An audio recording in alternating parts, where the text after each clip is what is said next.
Good evening and welcome to the City of Glendale Civil Service Commission meeting for January 15, 2025. May we please have roll call? Yes. Commissioner McGrabian, Present. Commissioner Tamian, Here. Commissioner Reen, Here. Chair Gazarian. Here, thank you. Next item, please. Minutes approval, approve the minutes of the November 13, 2024 meeting. Thank you. Is there a motion? Is there a To approve the minutes. Thank you. I'll second. Roll call, please. Commissioner McGrabian, Yes. Commissioner Tamian, Yes. Commissioner Reen, Yes. Chair Gazarian. Yes, thank you. Next item, please. Oral communications. Mr. Chair, we do have a card requesting to speak. I have a card before me. It's for Mr. Herbert Milano. May you please come forward.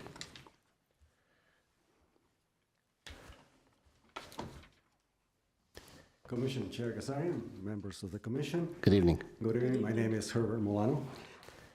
It is not very often that I come before the Commission with a particular topic of interest to me. But in general, when I speak before commissions and boards has to do about improving the quality of government. I'd like to speak today with regard to the issue of the hiring of family members.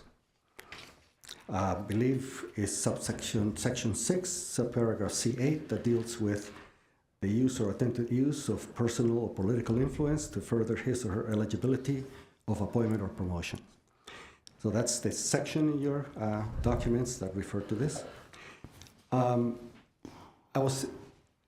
obtained information that one elected official had two of his children working for the city of Glendale.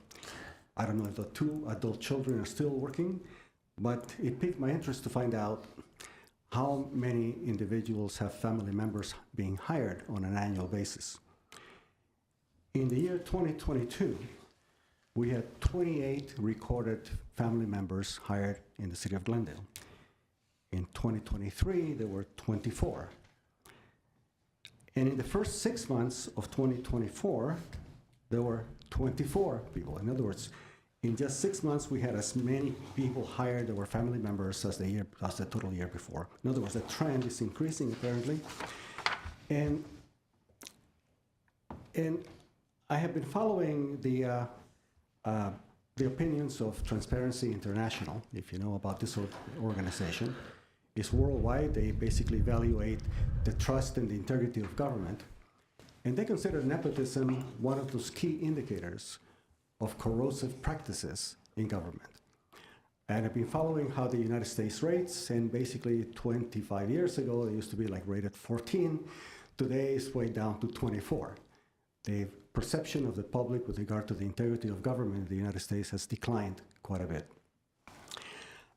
I am encouraging, and I'm here to encourage this commission to evaluate and to have the staff bring forth to you an evaluation of the practices of hiring family members with regard to their qualifications, the way that they're being selected, and also with regard to the manner in which the weight of the interview is as a percentage of the total evaluation.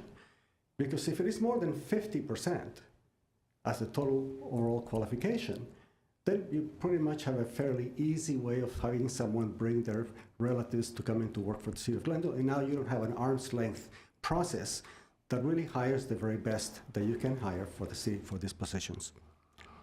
I'm also encouraging this commission to bring forth a biannual report that the city must produce to the Department of Labor, which is the Workforce Demographic Report.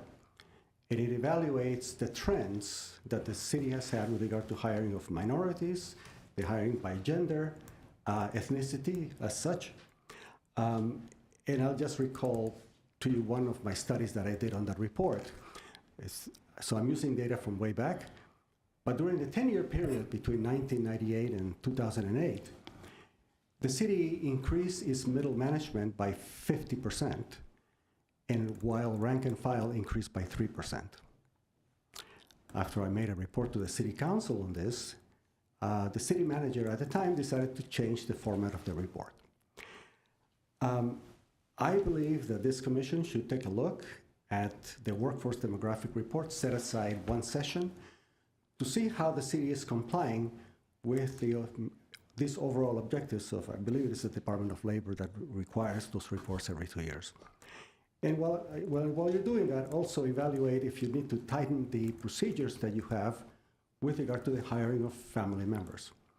I have other reasons why I think this is important that have raised my concern, but I will leave it at that for now unless you want to ask any questions. Thank you very much. Thank you, Mr. Milano. That is very informative, and I will certainly suggest and request from the staff to prepare at the appropriate time and opportunity a workforce demographic report consistent with Department of Labor and provide us with figures of hiring family members. Thank you. Next item, please. Recruitment and examination report. Thank you. Ms. Adams? Yes, Mr. Chair and members of the commission, this is the regular recruitment and examination status report, which represents the current recruitments in process and that our team is currently working on. You'll notice that our team has 47 open recruitments, a slight increase from our last meeting. And this report identifies the division of work that the team is assigned, and it pinpoints the various stages of the examination and selection process. If the commission has any questions, I'd be happy to answer them. Otherwise, this is a note and file item. Any questions? I have one question. Ms. Adams, I noted that police services officer and power engineering manager, which lead the chart that I'm looking at, have the police services officer, there is no performance exam or oral exam date. Written exam was conducted 12/18/2024. And the power engineering manager doesn't have the written exam or performance exam or oral exam. And I noted that the date that specification closed was January 3rd. Perhaps it's too early to have those dates set. Am I correct? So for power engineering manager, we're using an outside third-party executive recruiter for that particular position. It has been a position that has been hard to find qualified candidates who are interested in working in the city of Glendale. Next week on the 21st, we will be asking our city council if we can increase the annual salary for that position so that we can possibly interest a wider group to apply. And so, no, we don't have other dates identified for the other steps of that examination process yet. Very well, thank you. Anybody else have any questions? I do. Ms. Adams, for other, has the city conducted a comparison with other public agencies for the salaries to see if ours current one is comparable?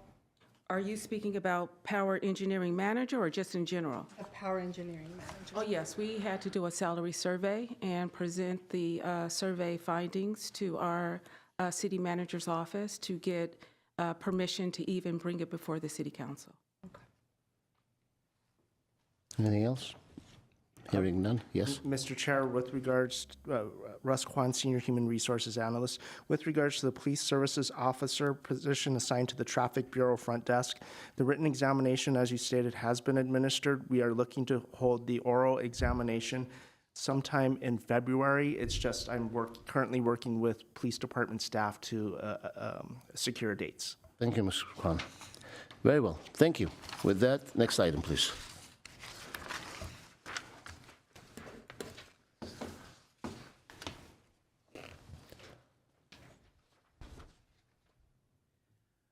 Eligible list established. Thank you, Ms. Adams. Yes, Mr. Chair and members of the commission, the subject before the commission is the regular report that includes all of the eligible lists that were recently established since our last meeting. The report includes the total number of applications, the number of individuals that advanced through the various stages of the examination process. And since our last meeting in November, we have established 25 lists. 12 were open to the public, 12 were given on a promotional basis, and 1 was given on an open and promotional basis. This is a note and file item. However, if the commission has any questions, I'd be happy to answer them. Thank you, Ms. Adams. Any questions? I do note that the position that Mr. Kwan was just talking about had 254 applications, so perhaps that could explain the timing.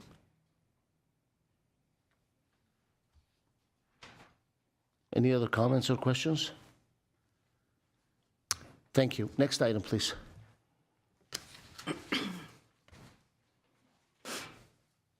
Job bulletin for approval, police sergeant. Thank you, Ms. Adams. Good evening, Mr. Chair and members of the commission. Before you for approval, formal approval, is the proposed job bulletin for the position of police sergeant. This recruitment is a sworn promotional opportunity within the police department, and in accordance with Civil Service Rule 4, Section 3C, the bulletin must receive commission approval prior to posting. I will note that when we had to reschedule our last meeting, we did receive administrative approval. We're now before you for formal approval. This bulletin aligns with the current class specification for police sergeant. However, the police department is requesting to add the possession of a related bachelor's degree as highly desirable. This addition reflects the department's focus on encouraging higher education among its leadership ranks. The selection process will mirror the approach used in the last recruitment. It will include a written exam, an oral assessment panel consisting of a professional panel and a promotability assessment interview.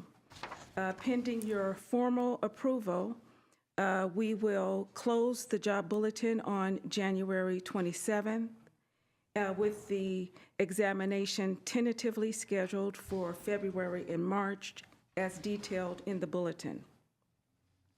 Additionally, at the request of the police department, they are requesting that the eligibility list resulting from this recruitment will be valid for 1 year. I'd like to note that the Glendale Police Officers Association had an opportunity to review the bulletin and express no concerns. So with that, staff is recommending that the job bulletin for police sergeant be formally approved as submitted. We have Russ Kwan here, our senior HR analyst, as well as our deputy police chief, Andrew Jinks, and they will be happy to answer any questions if you have them. Thank you. Any questions?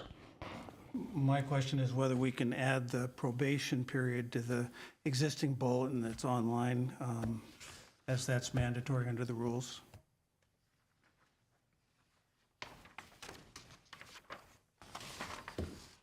Mr. Chair, members of the commission, Commissioner Reen, yes, we can go ahead and add that. What is the probationary period? Is it 1 year? That is correct, Mr. Chair. Any other questions? I have a question. I'm just curious.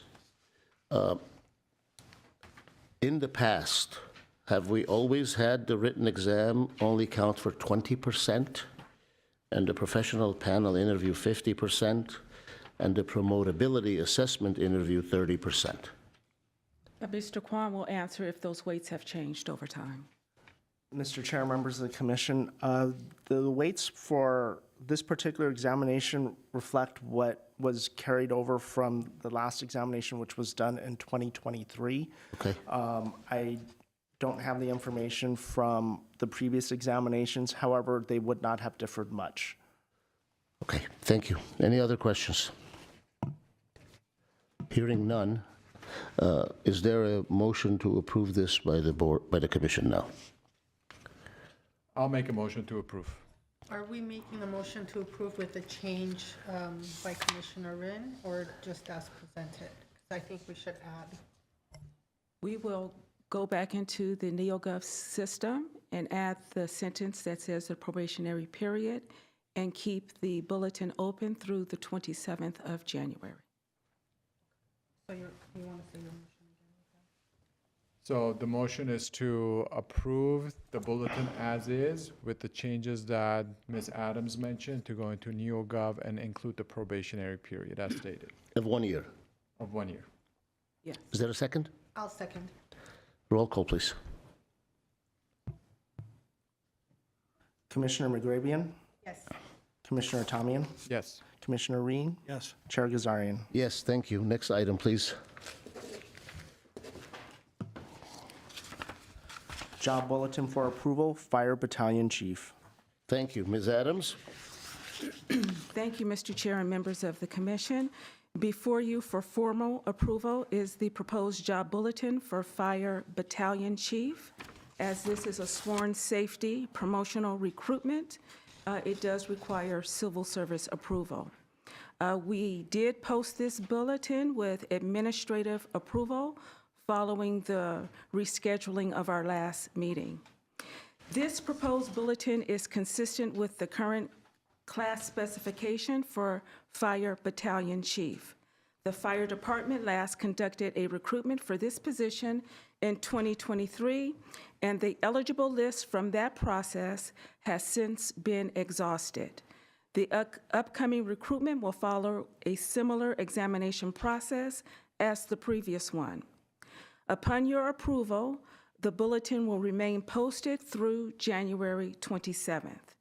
Human Resources will work closely with Fire Management to finalize the key details, including the examination dates.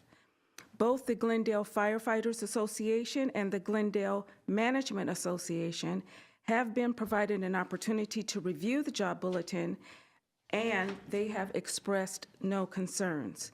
With that, staff recommends formal approval of the job bulletin for Fire Battalion Chief as submitted.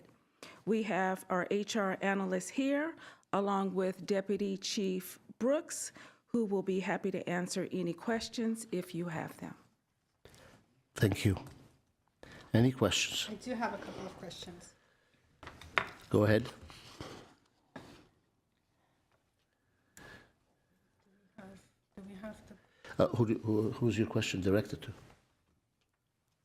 Please step forward, sir. Good evening.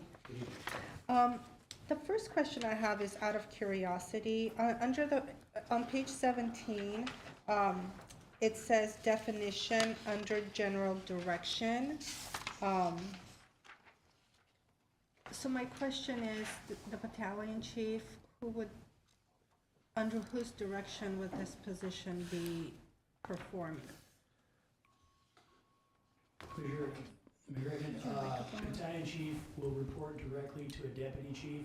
So our order would go, fire captain reports under a battalion chief reports to a deputy chief reports to the fire chief. That's what I thought. It's just when it says under general direction, it seems vague and unclear. I'm not sure if it would behoove us to add some language there.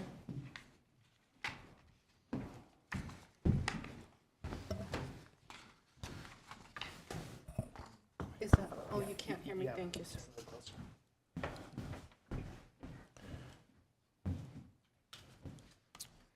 Yeah, I mean, we can work in conjunction with HR if there's a needed change there.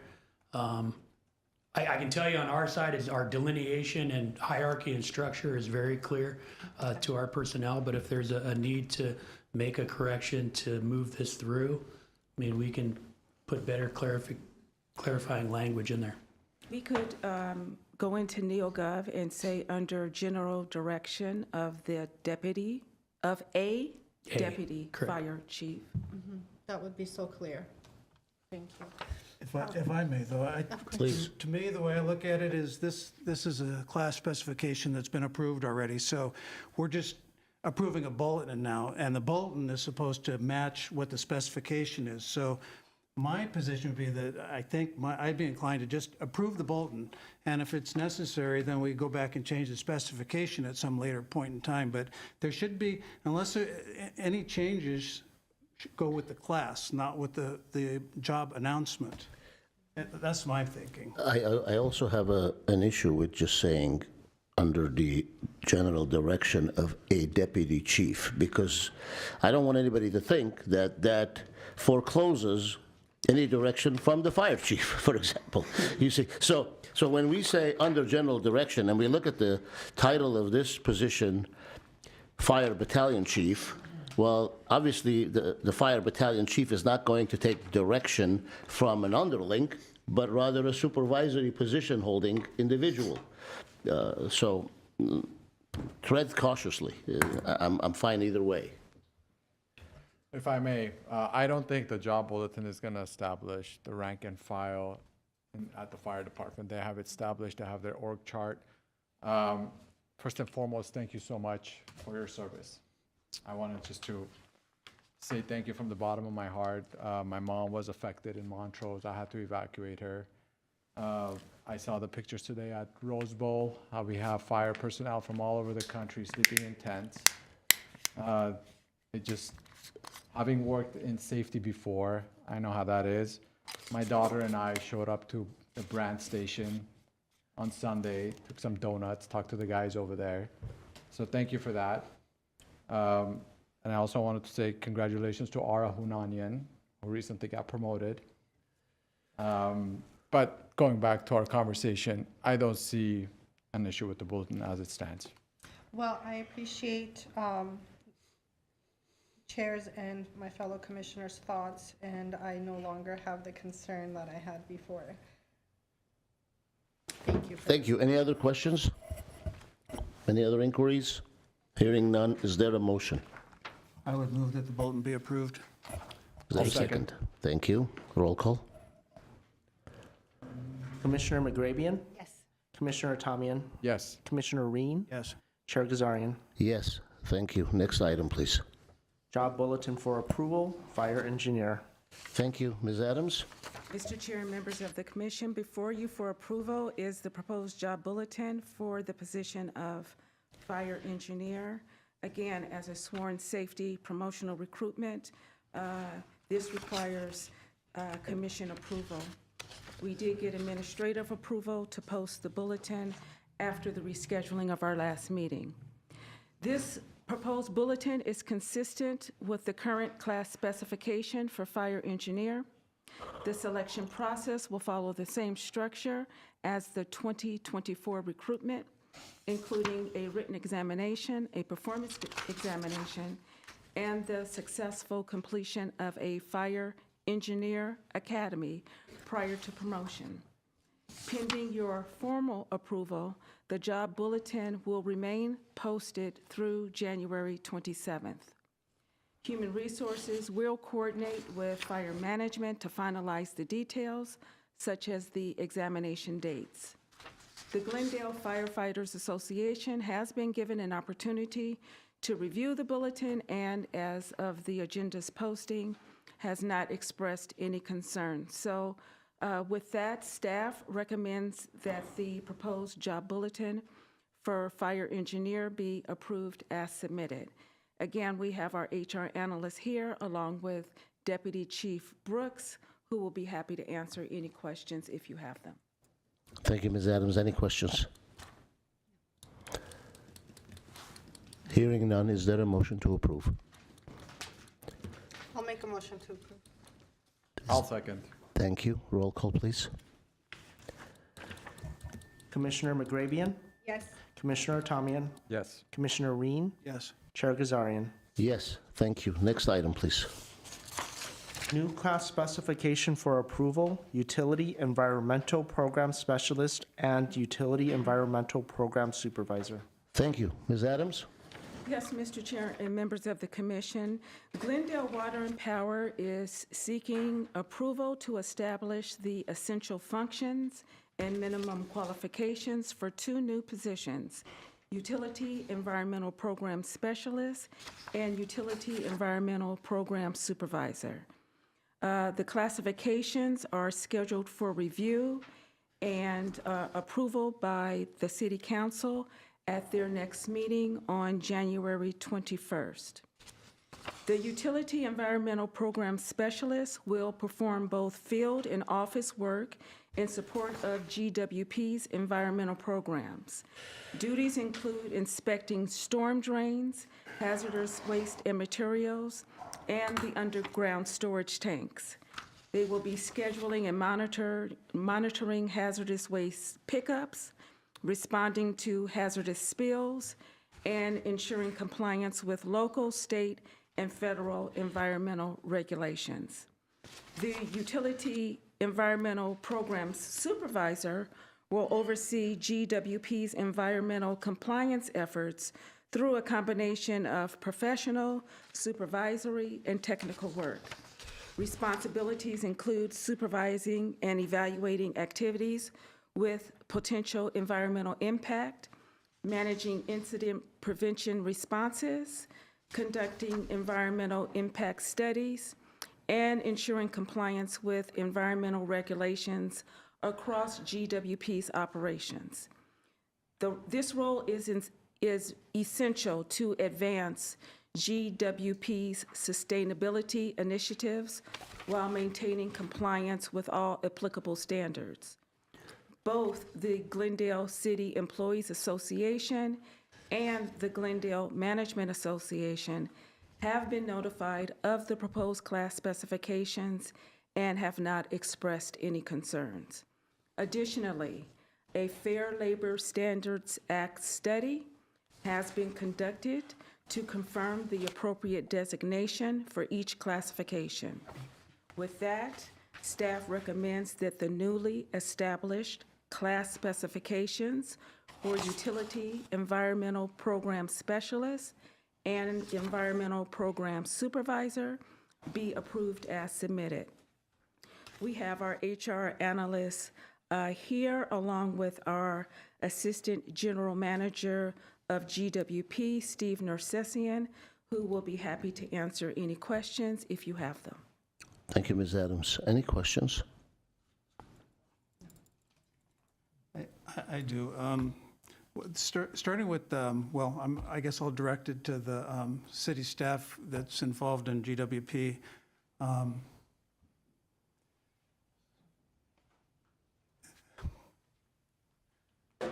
Good evening, Steve Nersessian, Assistant General Manager, Glendale Water and Power.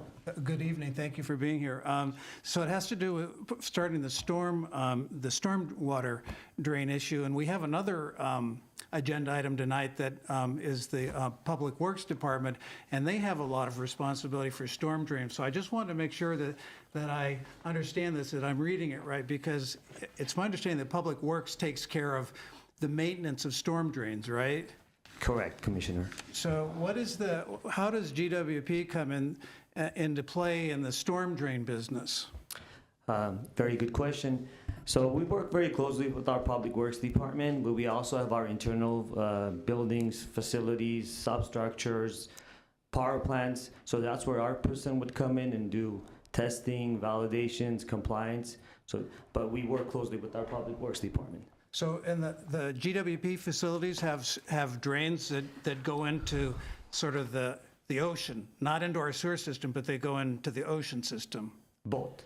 Both, okay. So in this respect, this classification, this job position is going to be dealing with the drainage issues that are within facilities that GWP controls? Correct. Okay, so we're not duplicating this work. I had another question, which has to do with the AQMD. I know it references on page 31 spray booths, so I understand the AQMD's involvement there. But do the storage tanks underground and above ground, do they implicate the air quality control issues or not? That's on like about 2/3 of the way down on page 31.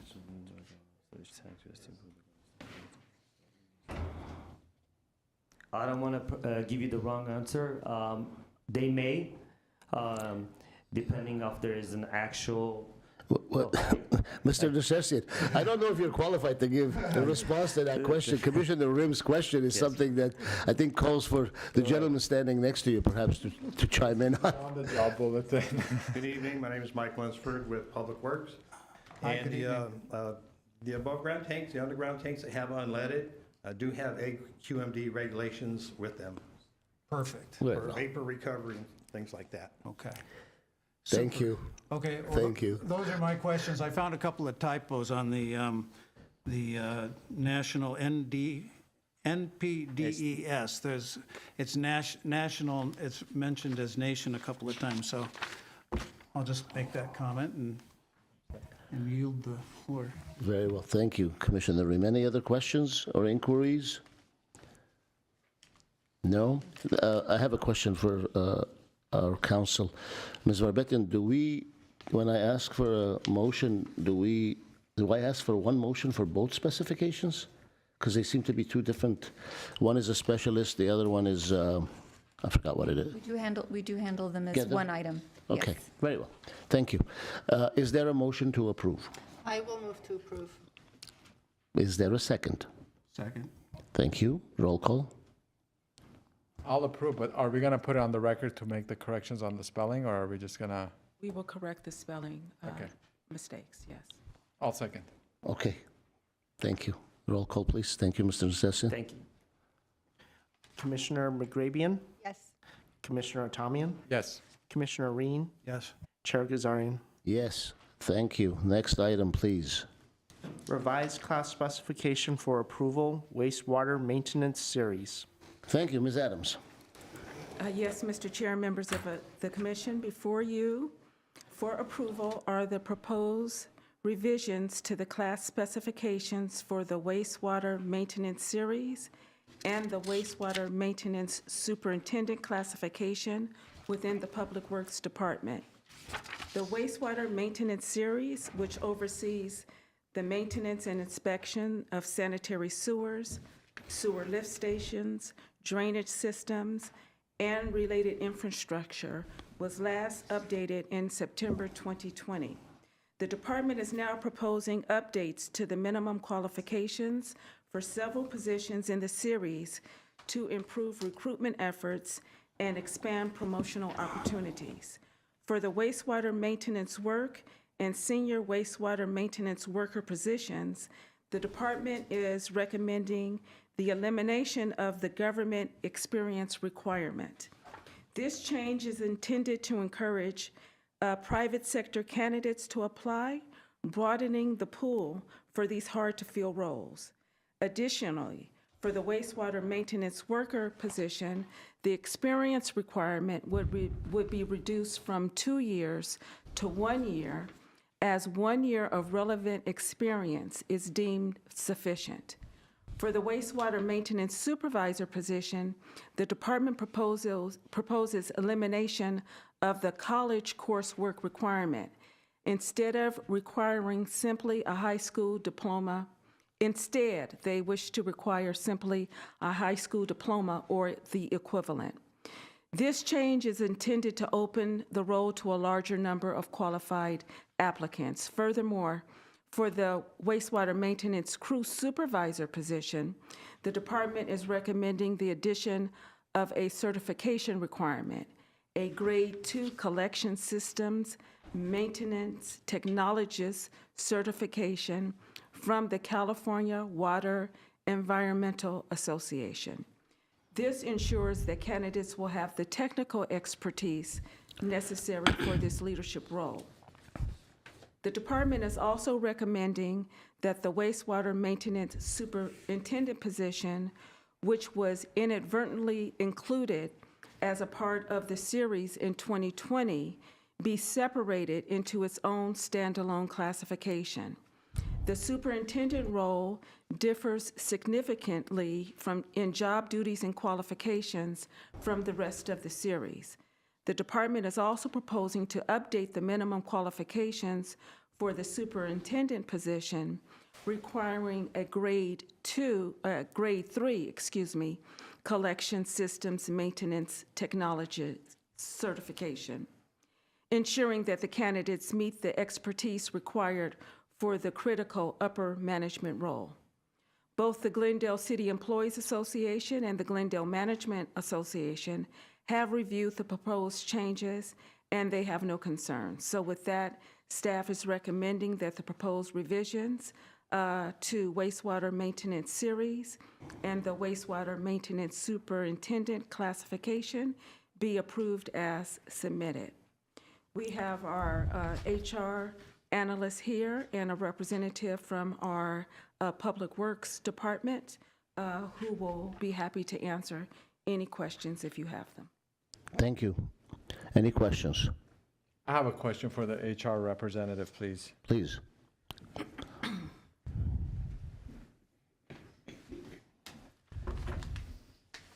Good evening. Aldo Vardanyan, Human Resources Analyst. Good evening.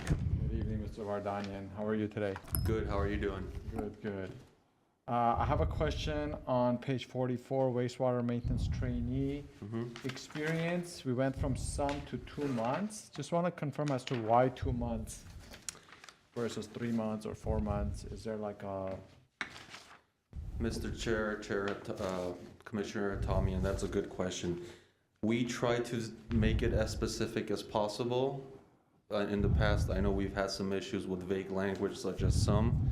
So the department and human resources came up with the best time frame, which is 2 months, to be more specific. so is it a minimum of 2 months? Yes. Okay, so maybe we should consider changing it to minimum, because if I want to be specific, if I have 3 months of experience, right, it's beyond the 2 months, so the minimum is 2 months of experience. Correct. Okay. My next question was on page 45,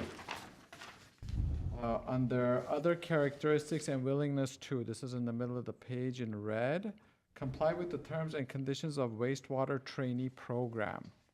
So this is for the maintenance worker. Is that supposed to be there as a trainee program? That's, because I would think that would belong under the maintenance trainee. I'm sorry, can you repeat that? Were you referring to the wastewater maintenance worker? Yes, so on page 45, in the middle of the page, other characteristics, willingness to. It says comply with the terms and conditions of wastewater trainee program. Okay. So in order to promote to a wastewater maintenance worker, you can either promote from a trainee to a worker or apply if we have an opening for a worker position. So in order to fill this role, you need to comply with the terms and conditions of the wastewater trainee program if you have advanced from the trainee program into this role. Okay. So just wanted to make sure that that, If you're advancing from the trainee program, there are certain rules, regulations that in the classroom and the field training has that you need to comply when you advance at this position. got it. So you need to have that in order for you, it's part of the willingness or other characteristics in order for you to be considered for the wastewater maintenance worker. I'm sorry, say that again? So you need to comply with the terms of the conditions on the trainee program in order for you to be considered for the wastewater maintenance worker position. Correct. Gotcha. Yeah, those are all the questions I had. Thank you. Any other questions? I do have a question. So I noticed that the wastewater maintenance crew supervisor was a non-exempt position, while the wastewater maintenance supervisor is an exempt position. And then I also noticed on page 47 that the wastewater maintenance crew supervisor may act as the wastewater maintenance supervisor in their absence. So when the crew supervisor is acting as the maintenance supervisor, do they become exempt while they're in that acting position and then they go back to non-exempt? So the short answer is no, they are not, they do not become exempt. When we say acting, let's say the supervisor is on vacation, unavailable, the next person in line to act as the supervisor, and the supervisor is a management position, will be the crew supervisor. So the crew supervisor person is not a management It's position? non-management. It's a working supervisor. Can we clarify that so it's more clear? If you look at the end on, at the end on where it says FLSA, exempt, designations, it's clarified right there. If you, No, I saw that part, but can we in the description of the position say non-management supervisory position? sure.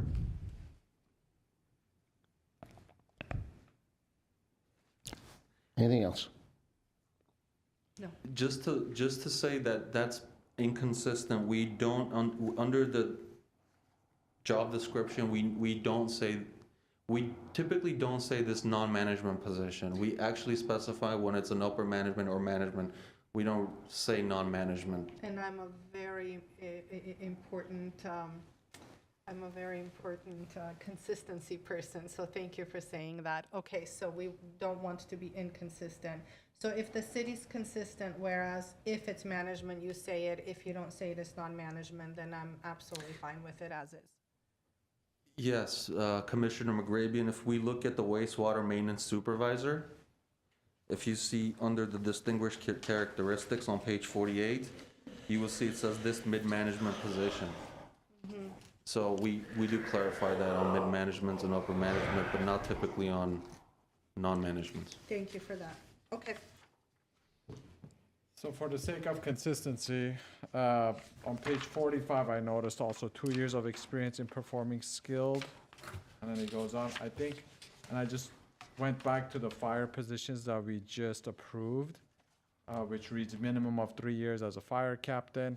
Although it's under the minimum requirements, I don't know if it's a general rule at HR, if you use the term minimum before you state the amount of time that they need to have that experience.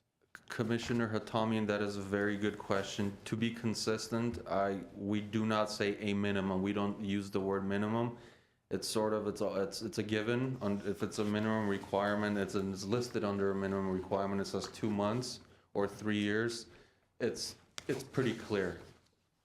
It can go, I guess it can go either way, but like I said, if I'm looking at the positions that we just reviewed and approved for the fire department, I'm used to seeing the word minimum in front of the number of years that you need to state, or months, or however long, right? That's what I'm used to seeing. So the question is, and maybe it's Ms. Adams, is that a practice to use the word minimum and then state the duration of time that they need to have the experience in? Let me chime in 1 second, Ms. Adams. Commissioner Hatamian, I'm looking at page 32 and page 36, and I'd like you to look at it with me. The section says minimum requirements, and underneath that it says 3 years of experience in page 32, and says 5 years of experience on page 36. Now, if you are suggesting that under minimum requirements it should repeat the word minimum of 5 years, although I think it may be redundant, but listen, it's a stylistic matter. I don't think there's any confusion under the minimum requirements when it says 3 or 5 years, that's the minimum requirement. I agree. I completely agree with you. If you look at page 18. Page 18. Yeah, if There you we look go. at page 18, you'll see something different. Page 18, minimum requirements, it says experience, minimum of 3 years. And here we go into Commissioner McGrabian's important directive of being consistent. And I urge us, folks, so long as it's clearly communicating to the potential pool of applicants what it is that the city is looking for, let's not go into editing and engaging in writing of these specifications. That's my personal opinion. You're, of course, free to disagree with me. Thank you. No, I mean, the applicant is likely going to understand that 2 months is part of the experience that they need to have, right? But let's say if they're shy of it or over. So that's one thing. The other thing is most of these applications, from having worked in HR, they're supposed to be templated. These are supposed to be templates that get shared, that goes up the chain, that everybody shares together on SharePoint. Everybody kind of is looking at the same language. So my question is, are these templates, and is there a level of consistency? So when it does go up the chain and somebody does look at it and says, okay, we're going to present this to the commission, that they're looking for these consistencies and or inconsistencies, because you're dealing in a large operation, right? You're talking about city government. And so, yeah, consistency, I agree with you. The applicant is gonna understand, but it's also for the finicky people, let's just say, Magrebian and myself, Who would Commissioner they Magrebian, they might see that. And so it's a level of also, consistency and Mr. quasi Hatamian, I professional. wish I had your finickiness, because it would probably come in handy more often than Mr. Hatamian. The thing is, when I look at page 18, and it says minimum requirements, and underneath that, there's a subheading, and it says experience, and underneath that, it says minimum of 3 years. Now, you're suggesting that they should then take out the experience word and just put minimum requirements and then take out the rest and say 3 years as fire captain to be consistent with other job specifications. That to me is micromanaging. But then again, I'm not in your line of work. I'm in an entirely different field in my professional career. So I don't appreciate it. Maybe I should. But I'm being honest. I just think, are we really talking about this? If We I may- annoy That's how I feel. So, but Go ahead, Ms. Adams. If I may, on page 18, Commissioner, you're looking at a job bulletin. Okay. And so where it says minimum of 3 years, the job bulletin is promulgated to the potential applicant. So there is more clarity on the job bulletin. Advancing to the other documents, page 45, 44, that's a class specification you're looking at. Okay. That's an internal document to HR. We use the class-based specification to build out the job bulletin. The job bulletin, we do use templates in NeoGov. And so that's where you'll see something different. One is an internal document that it's clear to the staff that where it says under minimum, it means minimum. There's more clarity on the job bulletin that under minimum, it restates minimum for the potential applicant, so the applicant is clear.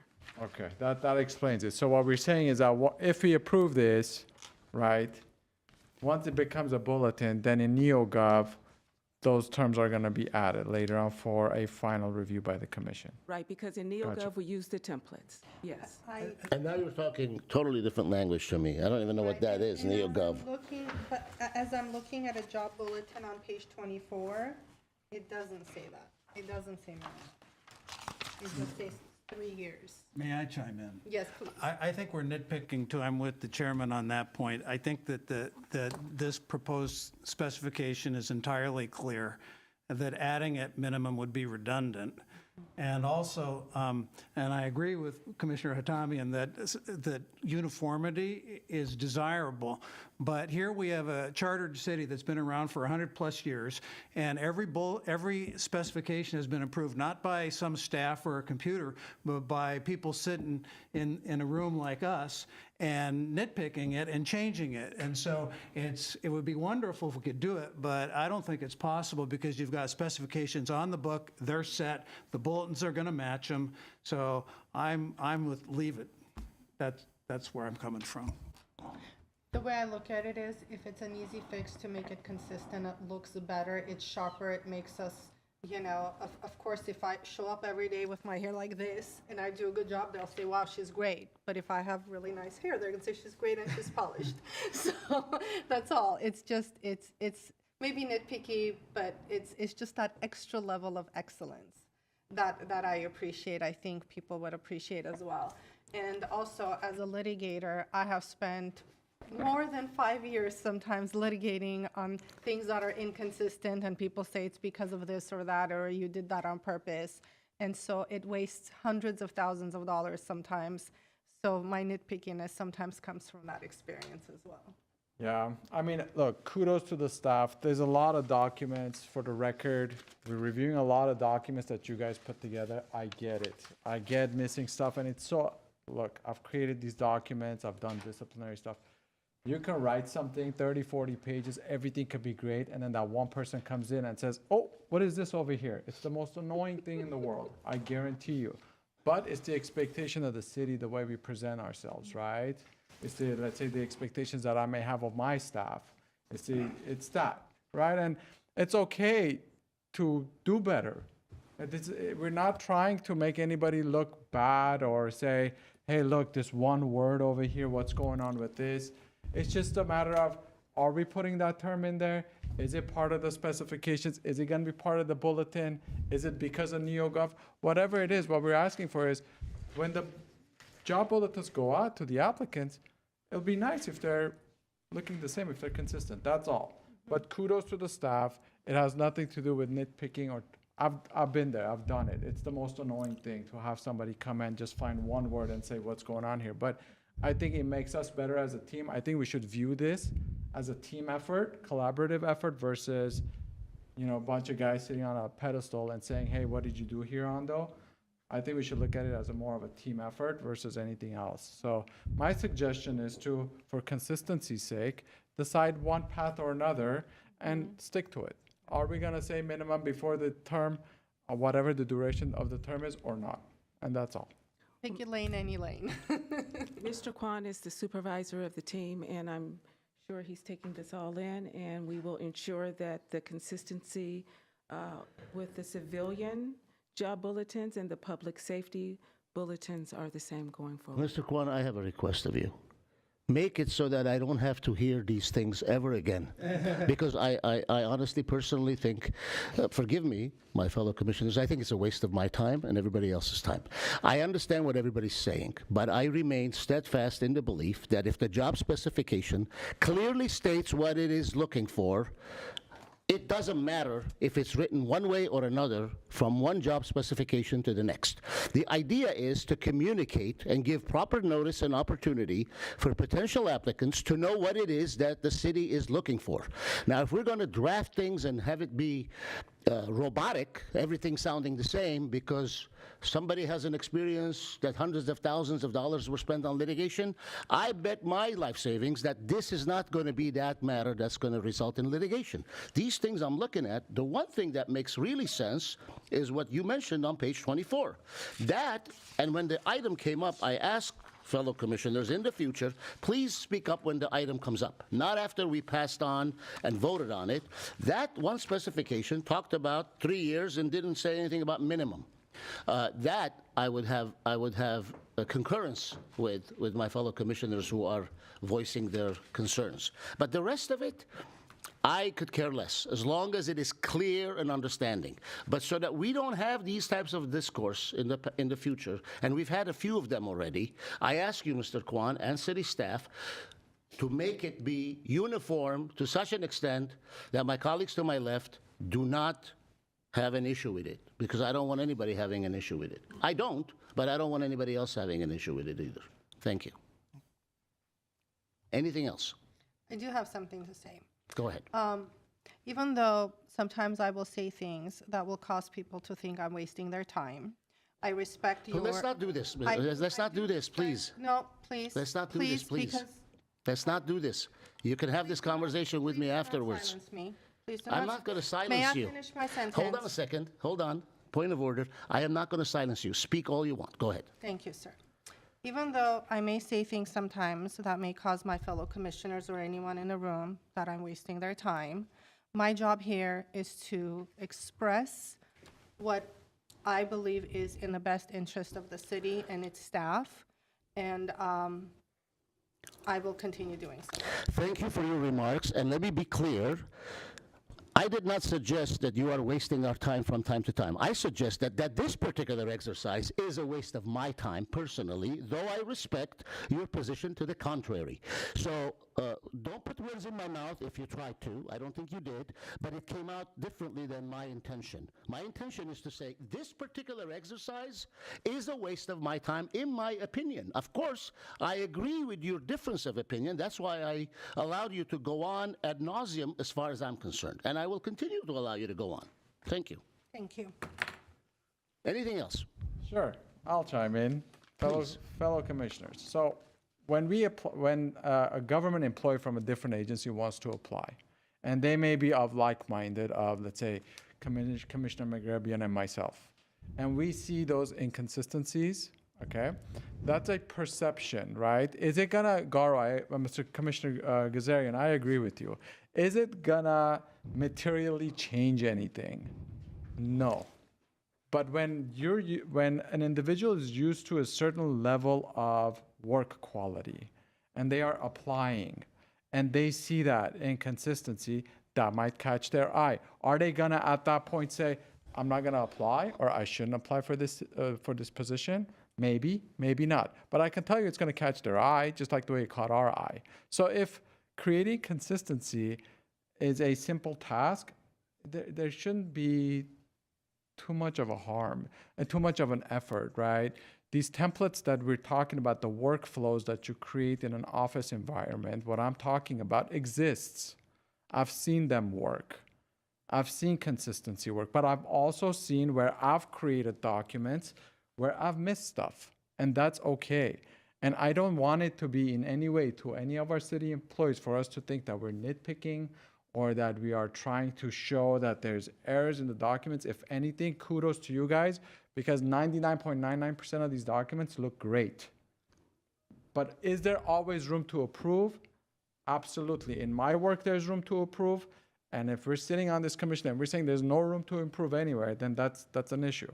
But there's always room to improve. So we're getting there, and we are there pretty much. It's a very small thing that we just think would be beneficial to the city. Thank you.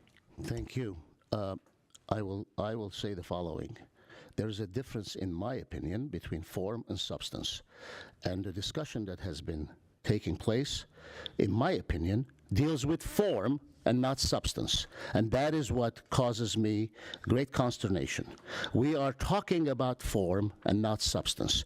Nobody with common sense could look at those specifications and think something otherwise. Now, form, yes. Page 24, absolutely, I agree with the both of you to my left. But the rest of it, to me, it's form over substance. And if we're now going to be on this body, editing, writing style, form over substance, then we'll do that if that's what you folks want. But, I prefer not to. So, thank you. Anything else? No.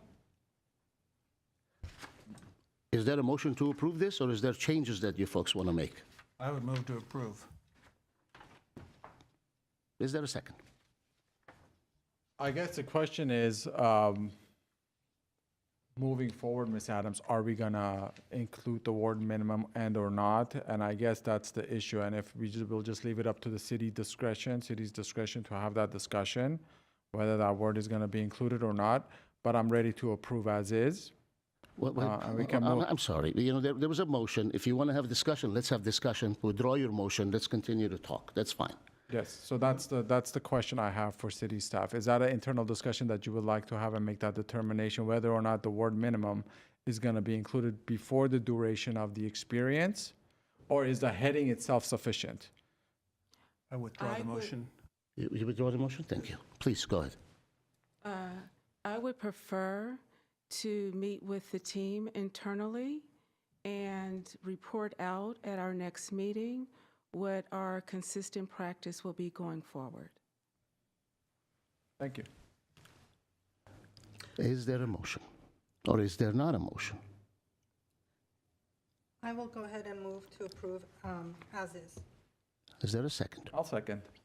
Roll call, please. Commissioner McGravian, Yes. Commissioner Atamian, Yes. Commissioner Reen, Yes. Chair Gazarian. Thank you. Yes. Next item, please. Revised class specification for approval, Fleet Compliance Management Series. Thank you. Ms. Adams, please. Yes, Mr. Chair and members of the commission, the Public Works Department is seeking your approval to establish a new class specification for the position of Assistant Fleet Compliance Manager and to revise the existing class specification for Fleet Compliance Manager. The new Assistant Fleet Compliance Manager position is scheduled for City Council review and approval at the January 21st meeting. Once approved, this position will create the Fleet Compliance Management Series alongside the Fleet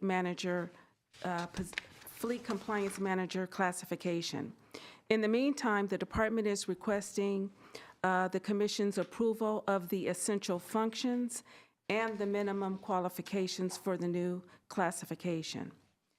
The Assistant Fleet Compliance Manager will perform routine field and office work related to the city's fleet's compliance obligations, particularly those concerning underground and above-ground petroleum storage tanks. This position will also serve as a backup to the Fleet Compliance Manager, taking on their responsibilities during short absences. The department is also proposing to revise the class specification for a complete Fleet Compliance Manager, which was last updated in November 2023. This mid-management classification oversees the city's fleet compliance obligations related to petroleum storage tanks, vehicle fuel, liquid storage and disposal, and it also coordinates with vendors to ensure compliance with local, state, and federal regulatory requirements. As part of the revision, the department is proposing to reduce the experience requirement for Fleet Compliance Manager from 5 years to 3 years. This adjustment reflects that 3 years of experience is sufficient to effectively perform the required duties, and it will also help broaden the pool of qualified candidates in future recruitments. The Glendale City Employees Association and the Glendale Management Association have reviewed the proposed new classification and revised class specification and have no concerns. Additionally, a FLSA study has confirmed that the appropriate designation for Assistant Fleet Compliance Manager classification is correct. So with that, staff recommends that the new class specification for Assistant Fleet Compliance Manager and the revised class specification for Fleet Compliance Manager be approved as submitted. We have our HR staff here, along with a representative from the Public Works Department, and Mike Lunsford, our Fleet Compliance Manager, who will be happy to answer any questions if you have them. Thank you. Any questions? I do have a question. Please.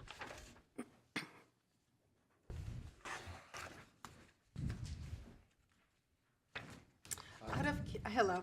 Out of curiosity, is there any reason why the management position has an education requirement of just a high school diploma? Most management positions in the city require additional education, so I'm just curious as to the reason.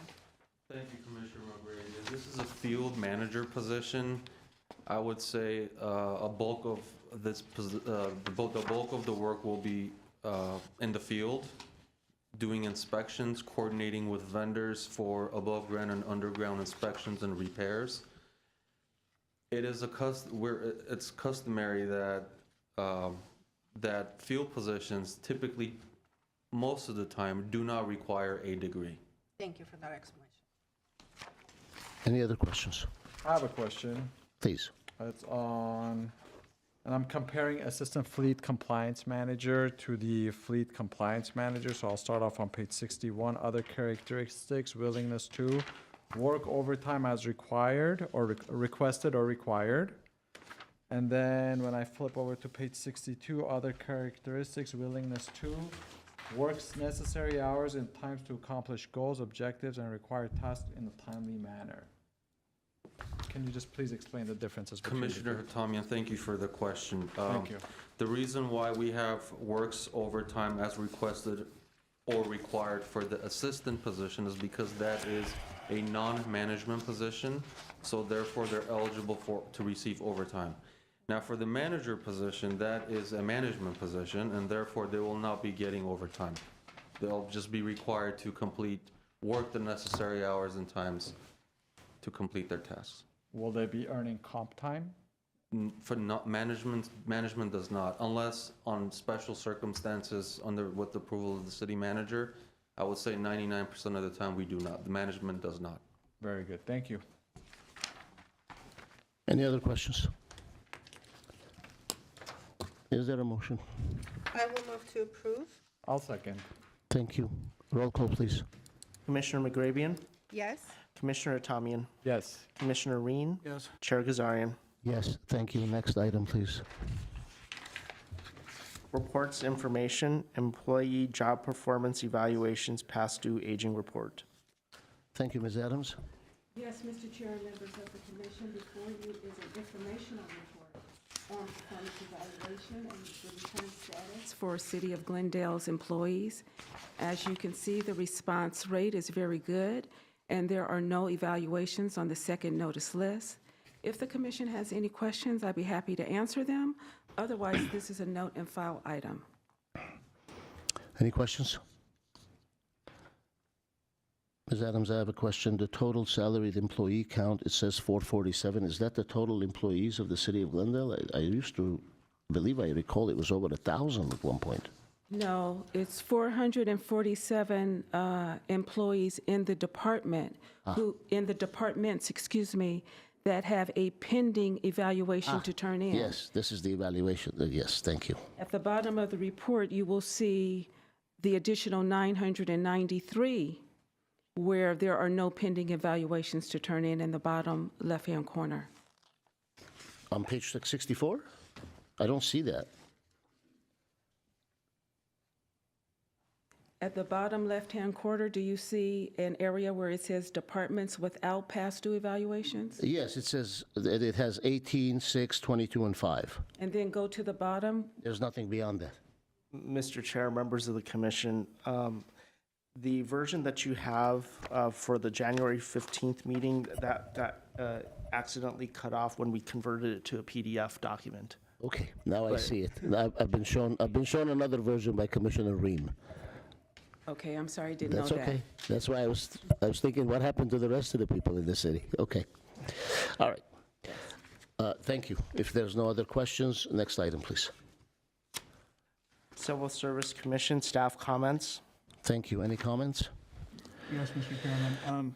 I want to go back to Mr. Milano's comments, which provoked me into a lot of thought, because when I became appointed a commissioner, it's like, okay, I want to make a difference. I want to do something good for the city.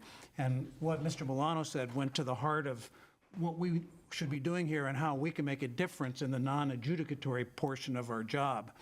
The whole point of this civil service is a merit-based system where there's no favoritism, where the best people for the job get the job and get promoted. And so what Mr. Milano said is there's maybe something amiss in our city where the best people are not being hired and promoted. We don't know that. It's a suggestion at this time. So my comments are, how do we, what is our path forward to look at this, to make sure that only the best people are being hired? Is there a way we can get a report as to, and it's not just people on the council, I think, that are maybe an issue, but if there's a management person that has influence over hiring, and a relative of that person is now working for the city, can we get a report that tells us every familial relationship that that exists in the city? Or maybe we want to limit it to somebody that was hired after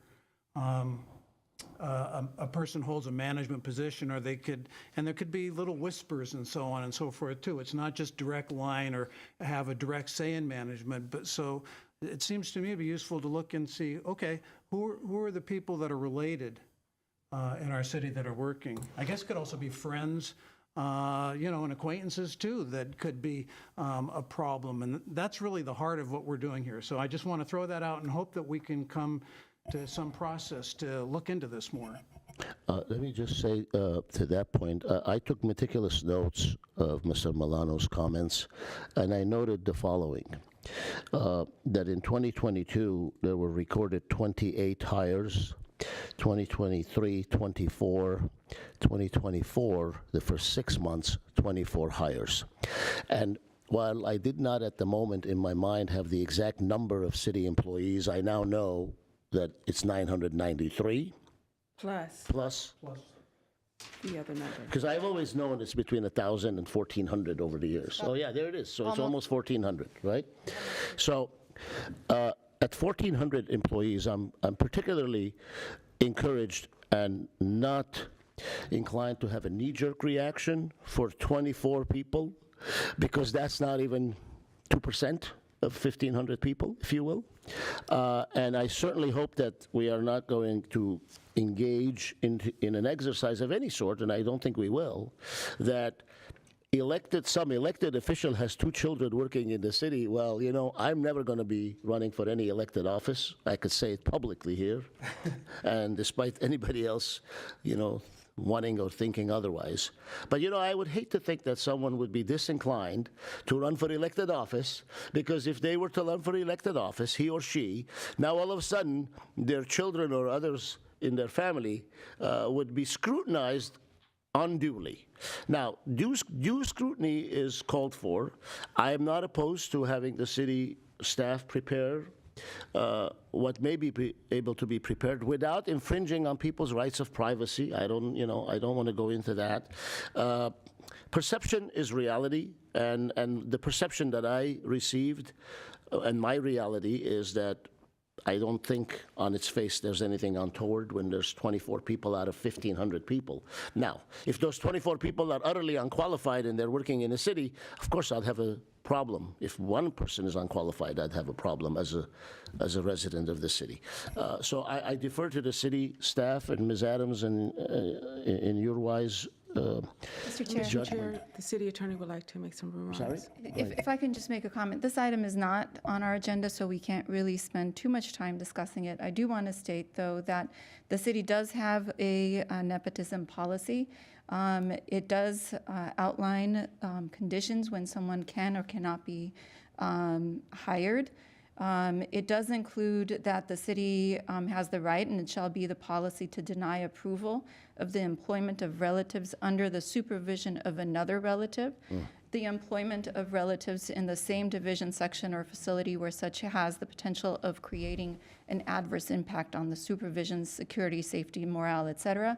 And the employment of relatives of city council members, city manager, or the city manager's immediate staff anywhere in city service. And so it doesn't include the city treasurer or the city clerk. As it relates to the information that Mr. Milano has received, he did submit a request for public records. There is a form at time of employment where someone checks off whether or not a relative is employed. And the information that he received was that there were 24 employees hired in calendar year 2023 who indicated on that form that they had a relative working for the city of Glendale. Now, that doesn't mean that that person, you have someone who is an administrative analyst in the Parks Department and another who's an administrative analyst in the Police Department. There's no requirement that says people who are sisters or husband and wife both cannot work at the city of Glendale, so long as they're not violating the policy that I'd indicated earlier. So I think Commissioner Ryan raises a good point. Again, this not being part of the agenda, it is something that I think the HR can review to see if we're in compliance with the city's existing policy. Because allegations from the public comment place where they say that an elected official has 2 adult children working here, and we're not aware. There was one some time ago that was not a child of a city council person, but that's not a violation of city policy. So making those types of allegations without supporting documents could be pretty damaging, and so we're happy to provide some additional information to you at a later time, but it might require some degree of review before we can do that. Thank you for that. For the record, I did not take Mr. Milano's comments as allegations, although one would take it as those. That, yeah, I took it as point of information, but one that is of concern to Mr. Milano. It is not of concern to me based on the reasons I stated previously, but I will defer again to the staff. Go ahead. I'm not in a position to comment on Mr. Milano's We're remarks today. not going to, as council has advised us, it's not an agenda item. Your comments, Commissioner Ream, mine are mine, and anybody else wants to make comments, but maybe we will not. Question. Sure. Our counsel, Ms. Marpetian. So to me, those were allegations because he's making these blanket allegations in a public hearing. So the question is, when allegations are made, whether it's to the commission, whether he was walking into HR or to any one of these offices here and stating the following, which he stated here. What is the city's process when allegations are made? I'm sure at that point, somebody has to contact Mr. Milano, obtain more information, I'm guessing, and see if an inquiry is necessary. I don't know, and this is a question to you in regards to this body, if the Civil Service Commission is the appropriate body even, or if this needs to be deferred to the appropriate body within within the city of Glendale to look into it. We may not necessarily contact him. I mean, the allegation was pretty straightforward. I think we can very easily review our records and determine whether there was any merit to it or not, and then act appropriately. So that determination, I would think it would be up to the city whether or not they need additional information. He did make some blanket statements alluding to certain elected officials. He did allude to certain numbers of having it being increased. So it was very blanketed, but I don't know. I would think we would leave that up to the city to make the determination on how they want to move forward on looking into the information that was presented to the commission versus the commission itself. Go ahead, Commissioner Ring. Yes, first of all, I want to thank my fellow commissioners for their thoughtful comments. In one respect, I didn't interpret Mr. Milano's comments as an allegation in the sense that he was accusing. I think he just presented evidence that he had, and so, and the question is, I think that it's hard to prove that favoritism was an issue in any particular hiring. It may not be conclusive. And so from my perspective, it would be, if there's something that we could do to maybe a greater safeguard going forward, that so if somebody is related or a friend or something like that, that we can make sure that there's no favoritism. Now, we want to have a lot of flexibility in our specifications because we want HR to have the ability to look at intangibles, right? So it can't always be like who passes the test. The oral interview has to be important. But at the same time, that flexibility is an opportunity if somebody doesn't want to play by the rules and wants to give a friend or a relative a benefit. So I would like to explore, if we can in the future, maybe agendize it in some way. What other things can we do? Because I think it is this commission's job. That is our fundamental thing, is to prevent favoritism, to make sure our system is merit-based and totally merit-based. It's not so much editing documents. That's our role. That's our function. So what can we do? I don't have an answer, but what can we do to strengthen the assurances that everything is based on merit? Maybe if somebody, they have to disclose if they have a friend or a relative in management, and then so as the process is undergoing, then maybe more people in the city manager knows about it. The information is spread out so that there's a better sense of security. Okay, so that's where I'm coming from, and thank you all very much for your comments. So when Again, I just caution us that this is not part of the agenda. I think you're looking for a future discussion point. I think in short order, we can provide you with some of the policies that we have in place and then allow HR to provide you with additional information at a later time. Ms. Verbethian, what is the protocol in asking an item to be agendized? Is this the right moment or not? This would be the right time. So may I ask that, please, to agendize in the near future a workforce demographic report consistent with Department of Labor and figures of hiring family members within the city. Can we also add to that the city's nepotism policy? Excellent. Thank you. And also, if the nepotism policy does not state specifically what the hiring process is for people who mark the relative box, if there's a specific separate hiring practice in place that's not within the policy, if we could have that practice. We can agendize those things and report out. Thank you. Thank you. Any other comments? If not, I would like to briefly remark upon the last week. I received a call from Mr. Kwan last Wednesday morning at 7 a.m. telling me, should we cancel the Civil Service Commission meeting in light of the catastrophic fires in Altadena and other parts of our community. I, having been evacuated at 5 a.m. with my family, of course, agreed to that. Subsequently, I returned to my neighborhood and stayed behind. And I want to comment very briefly about the selfless efforts of the Glendale Fire Department, Glendale Police Department, first responders, and all of the citizens of the city that came together, and I witnessed an incredible sense of community at a very difficult time. We were fortunate in the city to be spared from the direct effects of the fire, while those of us who lived in certain vantage points saw what occurred to homes below. We have Martin Luther King Jr. holiday coming up on Monday. It is one of my favorite holidays, and the civil rights leader in 1967 in New York City gave a speech where some of the remarks he made, unfortunately, are very true to the current times that we live in. And those remarks I'd like to close this meeting with.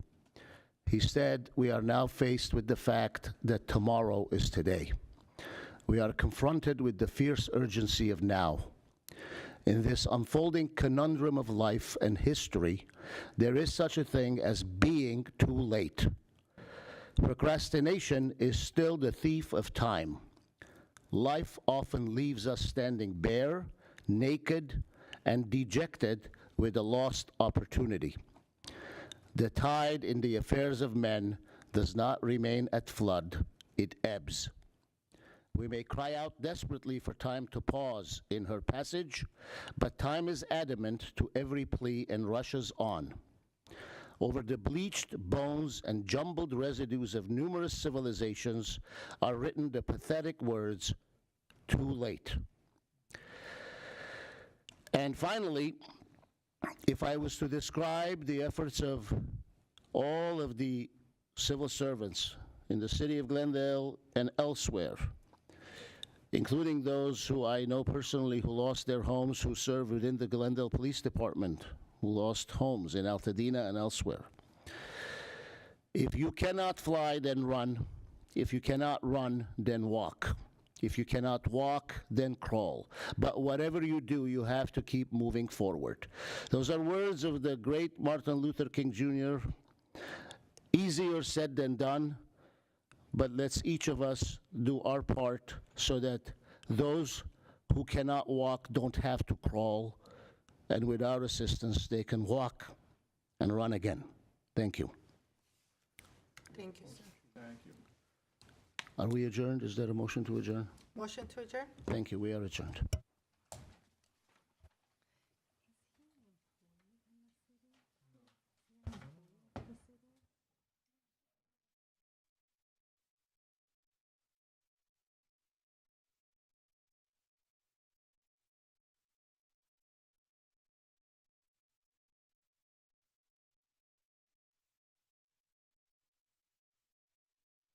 Is she friends with your friends? Is she good in